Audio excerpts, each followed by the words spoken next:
নমস্কার, দেখছেন নিউজ 18 বাংলা। আপনাদের সঙ্গে রয়েছি আমি সোনিয়া। ঘড়ির কাঁটায় ঠিক রাত 8টা মানে সময় দুয়ারের রিপোর্টারের। আর দুয়ারের রিপোর্টার মানেই আপনারা জানেন বিভিন্ন প্রান্তের গুরুত্বপূর্ণ খবর, আর সঙ্গে থাকেন আমাদের প্রতিনিধিরা।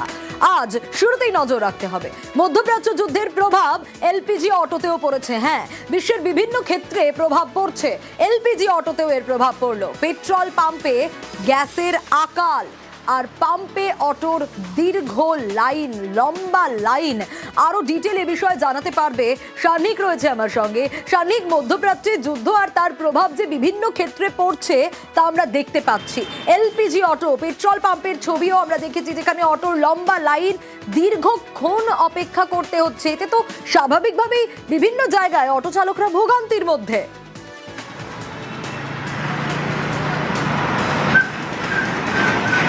এই ছবিটাই অন্তত শহর জুড়ে এখন কিন্তু সামনে আসছে। আমরা জানি শহর কলকাতা এবং সংলগ্ন শহরতলি অঞ্চলে এলপিজি অটো চলে। অন্যান্য মেট্রো সিটিগুলোর মতো এখানে সিএনজি অটো চলে না, এখানে এলপিজি অটোর ওপরই সাধারণ নিত্যযাত্রীরা অনেকটাই নির্ভর করেন। সেক্ষেত্রে এই এলপিজি অটোগুলো যে পেট্রোল পাম্পের সংলগ্ন যে এলপিজির যে গ্যাস স্টেশন রয়েছে সেই জায়গাগুলো থেকে তারা প্রত্যেক দিন তাদের প্রয়োজন মতো তারা এলপিজি গ্যাস ফিল করেন। কিন্তু এখন তারা যেটা দেখছেন, বেশিরভাগ এই গ্যাস ফিলিং স্টেশনগুলোয় তারা পৌঁছালেই সেই সব জায়গায় বলে দেওয়া হচ্ছে যে গ্যাস নেই, এবং যে কটি গ্যাস ফিলিং স্টেশনে আপাতত রয়েছে গ্যাস, সেইগুলোতে গেলে প্রায় 3 থেকে 4 ঘন্টার কাছাকাছি লাইন দেওয়ার পরে তারপরে গ্যাস মিলছে। স্বভাবতই যারা অটো চালকরা তারা কিন্তু যথেষ্ট উদ্বেগের মধ্যে রয়েছেন। এই পরিস্থিতি যদি চলে সেক্ষেত্রে তাদের ব্যবসার সময় তারা ক্ষতিগ্রস্ত হচ্ছেন। স্বাভাবিকভাবেই এক্ষেত্রে পরবর্তীতে তারা বলছেন সেক্ষেত্রে কিন্তু ভাড়া বাড়ানো একটা বিকল্প হতে পারে। অর্থাৎ সাধারণ নিত্যযাত্রী যারা অটোর ওপর নির্ভর করেন প্রত্যেকেই কিন্তু এই ভোগান্তির সম্মুখীন হতে পারেন, তেমনটাই কিন্তু এখন মনে করা হচ্ছে। একেবারে এক্ষেত্রে যখন অটো চালকরা ভোগান্তিতে, স্বাভাবিকভাবে যাত্রীদের হয়রানি থাকবেই। নানা করে 3 ঘন্টা হয়ে গেছে। 3 ঘন্টা হয়ে গেল। 3-3.5 ঘন্টা হয়ে গেছে। যে পাম্পগুলো আছে আশেপাশে সবগুলোতে এই অবস্থা? হ্যাঁ, সবগুলোতে আরো বেশি। এটাতে একটুখানি পাওয়া যাচ্ছে বলে তাই জন্য এটাতে লাইন দেওয়া হয়েছে, কিন্তু বাকি পাম্পগুলোতে সরাসরি বলে দিচ্ছে গ্যাস পাওয়া যাবে না। যেইটুকুনি সেইটুকুনি দেবো, এর বেশি আর পাওয়া যাবে। তো এখানে এসে দেখছি তো প্রচুর লাইন আছে, আমি তো এখানেও পারবো না নিতে। এই তো এখানে লাইন লাগালে মনে হয় ওইদিকে পাম্পের রুবিতে নেই না, গড়িয়াহাটে আছে, ওখানে প্রচুর লাইন আছে, তাও দাঁড়িয়ে বলছে পাওয়া যাবে না। হ্যাঁ, তার জন্য ভাড়া খাটতে পারছি না, বাড়িতেও অসুবিধা হচ্ছে, কিভাবে বাড়িটা চলবে। আপাতত এখনো অবধি 4 ঘন্টা হয়ে গেল, দুটোর থেকে। রেগুলার কি এরকম ওয়েট করতে হয় না? অ্যাভেলেবেল থাকে গ্যাস? এরকমই তো এখন চলছে, কয়েকদিন ধরে চলছে, প্রায় 5-7 দিন ধরে তো চলছে। ক্রাইসিস কি হঠাৎ করে তৈরি হলো? হঠাৎ করে হয়েছে, হ্যাঁ হঠাৎ করেই হয়েছে, কারণ এর আগে অবধি এরকমভাবে কোনো লাইন দিতে হতো না। হয়তো থাকতো 8-10টা গাড়ি থাকতো, এর বেশি থাকতো না, কিন্তু এখন বেশি করে চলছে। 4 ঘন্টা লাইন দিয়ে আসলাম এখানে। না, এটা 4-5 দিন ধরে চলছে। এটা গ্যাস কি কম আছে? কি বলছে সরকার? বলছে যে পাম্পে ছাড়া কোথাও গ্যাস পাওয়া যাচ্ছে না, তো সবাই এখানে আসছে। যারা কাটা গ্যাস ভরতো তারা এখানে আসছে, এখানে গ্যাস ভরছে, এই আছে। দাম কি বেড়েছে? দাম তো আগে থেকে 2 টাকা বেড়েছে। নজর রাখবো এবার মালদার হবিবপুরের দিকে। রাশি রাশি এপিক আধার উদ্ধার, আর সেখানে গাফিলতির অভিযোগ উঠে আসছে।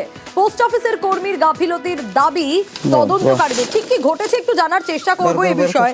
সেবক রয়েছে আমার সঙ্গে, ছবি আপনারা দেখতে পাচ্ছেন কিভাবে রাশি রাশি এপিক উদ্ধার হয়েছে, সেখানে আধার উদ্ধার হয়েছে, আর এই ছবিটা দেখাচ্ছি আপনাদের।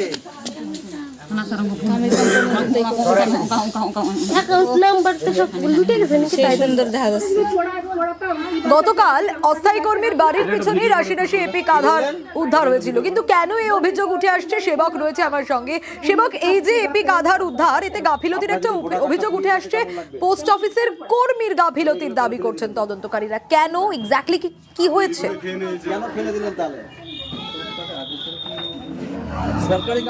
একদমই সোনিয়া, দেখো এখন এসআইআর আবহে নথির জন্য মানুষ কিন্তু হাপিত্তেশ করছেন। নথি মানুষের পক্ষে অত্যন্ত জরুরি। অনেকেই শুনানিতে নানাভাবে নথিপত্র নিয়ে হাজির হতে হয়েছে। এই পরিস্থিতিতে দাঁড়িয়ে মালদার হবিবপুরের আক্কেল গ্রাম পঞ্চায়েতের এই গ্রাম, যেখানে এক ডাককর্মী, তিনি ডাককর্মী না, অস্থায়ী ডাককর্মী, একজন ডাককর্মী তিনি তাকে এই সুশীল টুডু যার বাড়ি থেকে উদ্ধার হয় গোছা গোছা বা রাশি রাশি এই এত সংখ্যক আধার সহ প্রচুর নথি, তাকে রেখেছিলেন নিজেই 5,000 টাকা মাসিক চুক্তির বিনিময়ে, যে 5,000 টাকা করে এই সুশীলকে দেওয়া হবে। সে এই হরিশ রায় যিনি আসল ডাককর্মী, তার হয়ে বাড়ি বাড়ি কাগজপত্র বা নথি বিলি করবেন। এই হরিশ রায় ডাককর্মী, তিনি না খোঁজ রেখেছেন যে বিলি হয়েছে কিনা, আর এই দুজনের মধ্যে যিনি অস্থায়ী কর্মী তিনি বলছেন হরিশ রায় ডাককর্মী আমাকে 5,000 টাকা করে রেখেছিল, আমাকে বলেছিল এইগুলো রাখতে, তিনি পরে বিলি করবেন। আর এই হরিশ রায় যিনি ডাককর্মী তিনি বলছেন আমি তাকে দিয়েছিলাম 5,000 টাকা করে মাসে দিতাম, আমি ভেবেছি বিলি হয়ে গিয়েছে। আর সব মিলিয়ে সাধারণ মানুষ তারা কিন্তু তাদের এই একটা গুরুত্বপূর্ণ নথি, যেখানে এটিএম কার্ড রয়েছে, ব্যাংকের বই রয়েছে, পোস্ট অফিসের বই রয়েছে, আধার কার্ড রয়েছে, সেগুলো মাসের পর মাস হাতে পায়নি। পুলিশ এগুলি উদ্ধার করে স্থানীয়দের কাছে খবর পেয়ে, এরপর বিনোদপুর যে ডাকঘর, সেই ডাকঘরে সেগুলি পৌঁছে দেওয়া হয় পুলিশের তরফ থেকে। আর খবর পেয়ে আমরা যখন আবার ডাকঘরে যাই, সেখানে আরেক ছবি, সেখানে ডাকঘরের মেঝেতে ছড়িয়ে ছিটিয়ে পড়ে রয়েছে এই সব এপিক কার্ড বা একেবারে মানুষের বেশ। জন্য। এখন এলাম থামেন ভিডিও বন্ধ করছেন কেন? হ্যাঁ, এই পোস্ট অফিস কি বন্ধ করা যায়? পোস্ট অফিস কি বন্ধ করা যায় নাকি? না, পোস্ট অফিস কি বন্ধ করা যায় নাকি? আপনারা বন্ধ করছেন পোস্ট অফিস? আচ্ছা, পোস্ট অফিসটা না না কেন বন্ধ করছেন কেন? আমার স্যার বারণ করলো, বললাম তো। পোস্ট অফিস বন্ধ করা যায়? আমাকে হেল্প করার জন্য ওকে রেখেছিলাম আমি, যে আমাকে গ্রামগুলো দেখাও। কত টাকা করে দিতেন? 5,000। এরকম কি করা যায়? আপনার চাকরি অন্যজন করছে। না না না, করা যায় না, অসুবিধা আছে শরীরের। ও আমি দুজনে ঘুরতাম গাইড করে, রুমগুলো চেঞ্জ হয়ে গেল, তো তখন হয়তো আগের পোস্টমাস্টারের আমলে ছিল, ওগুলো হয়তো ওই পোস্ট অফিসে চলে গেছে ওর বাড়িতে। বাড়িতে গেল কি করে? বাড়িতে পাওয়া গেছে, ওকে বিলি করার জন্য মাঝে মধ্যে দেওয়া হয়। ও যে আবার রেখে দিয়েছে সেটা তো আমরা জানতাম না, আমিও জানতাম না, পরে তো দেখলাম রাস্তায়। মানে আমি যার আন্ডারে কাজ করতাম উনি আমাকে রাখতে দিয়েছিলেন, হ্যাঁ, যে উনি বলেছিলেন আপাতত রাখো, পরে বিলি করা হবে, যার জন্য আমি একে রেখে দিয়েছিলাম। আমি নিয়ে হ্যান্ড ওভার করতে চেয়েছিলাম অফিসে, তার আগে এখানে বের করে রাখা হয়েছিল, তো ওরা তার আগে দেখতে পেয়ে ওরা চেঁচামেচি শুরু করে দেয়। পিয়ন ছিলেন আমাদের বিনোদপুর পোস্ট অফিসে, হরেশ রায়। রাখা উচিত না, কিন্তু ওরা আমাকে রাখতে দিয়েছিলেন। হ্যাঁ হ্যাঁ, অ্যাসিস্ট্যান্ট হিসাবে। যে পিয়ন ছিল উনি বলছে আমি ধীরে ধীরে করবো, তুমি আপাতত রেখে দাও। দুয়ারে রিপোর্টারে এবার কোচবিহারের দিকে নজর রাখতে হবে। কেন? কারণ নাম তুলতে হয়রানির অভিযোগ উঠে আসছে। নাম বাদেও হয়রানির দাবি।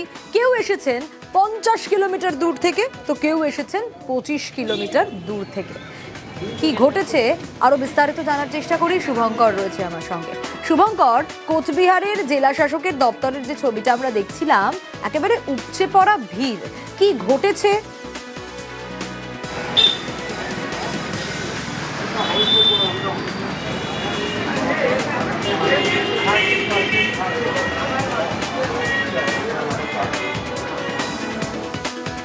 কি অভিযোগ আগে দেখি। না না, আমাকে কোনো কারণ দেখায়নি, কিন্তু সব ডকুমেন্ট থাকা সত্ত্বেও কিসের জন্য ডিলিট হয়েছে আমি বলতে পারবো না। আপনার কি হিয়ারিং এ ডাক এসেছিল? হ্যাঁ আসছিল, সব ডকুমেন্ট দেখানো হয়েছে, তাও মানে ডিলিট কিসের জন্য আসছে বলতে পারবো না। এখন আমাদের অনলাইনে চেক করলাম, দেখলাম ডিলিট হয়েছে, তারপরে বিএলও বাড়িতে এসে বললো আপনার নাম ডিলিট হয়েছে। তো এখন বলছে ডিইও একটা ফর্ম অ্যাপ্লাই করতে, এখানে এসে জমা দেওয়ার জন্য, তাই আসলাম। নাম বাদে হয়রানির দাবি তো রয়েছে শুভঙ্কর, নাম তুলতেও হয়রানির অভিযোগ।